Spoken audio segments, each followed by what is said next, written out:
माता पिता का सबसे बड़ा सहारा कौन। नमस्कार, बात पते की में आज हम लेकर आए हैं। अक्सर कहा जाता है कि बेटा शादी के बाद पराया हो जाता है, लेकिन हाल ही में एक ऐसी घटना सामने आई जिसने हर संवेदनशील इंसान को सोचने पर मजबूर कर दिया।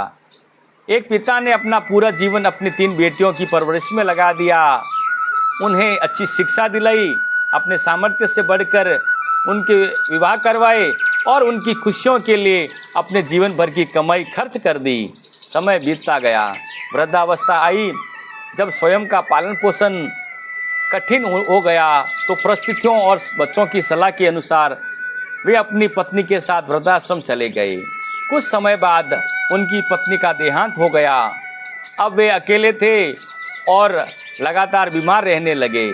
जब डॉक्टरों ने बताया कि उनके जीवन के बहुत कुछ कम दिन शेष हैं, तो वृद्धाश्रम के संचालकों ने तीनों बेटियों को सूचना दी कि आपके पिताजी ने आपसे मिलने की इच्छा जताई है, कि अंतिम इच्छा है कि एक बार बेटियां मेरे से आकर मिलें।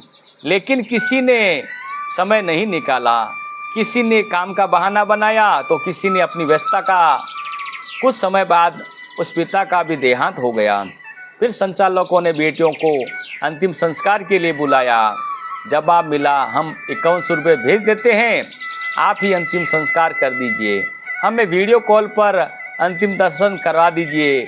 इतना ही नहीं, अस्थि विसर्जन के लिए भी आने में उन्होंने असमर्थता जताई। इतना सुनने के बाद संचालक ने दाह संस्कार की राशि भी वापस लौटा दी। यह केवल एक परिवार की कहानी नहीं, बल्कि समाज के सामने एक खड़ा गंभीर प्रश्न है। बेटा हो या बेटी, हर संतान एक जैसी नहीं होती। अक्सर जिसे श्रवण कुमार समझकर सब न्योछावर कर देते हैं, वही अंतिम समय में ऐसा ही हाल करता है। और जिसको शुरू से नकारा समझा जाता है, वह एक दिन नकारा बनकर ही सामने आता है। नकारा वाला समझता है कि अच्छा होकर भी सबने नकारा मान लिया, तो अब अच्छा होने से क्या फ़ायदा। अनेक बेटा और बेटियां अपने माता पिता की सेवा में जीवन समर्पित कर देते हैं, वही कुछ संतानें अपने कर्तव्य से दूर भी हो जाती हैं। इसीलिए सभी माता पिता से एक विनम्र आग्रह है, अपना बुढ़ापा सुरक्षित बनाइए, अपनी आर्थिक और सामाजिक सुरक्षा का ध्यान रखिए। अपनी पूरी पूंजी केवल उस उम्मीद में मत लगा दीजिए कि भविष्य में संतान ही सहारा बनेगी। संतान से प्रेम अवश्य कीजिए, केवल अपने सम्मान, आत्मनिर्भर और भविष्य की सुरक्षा को भी उतना ही महत्व दीजिए।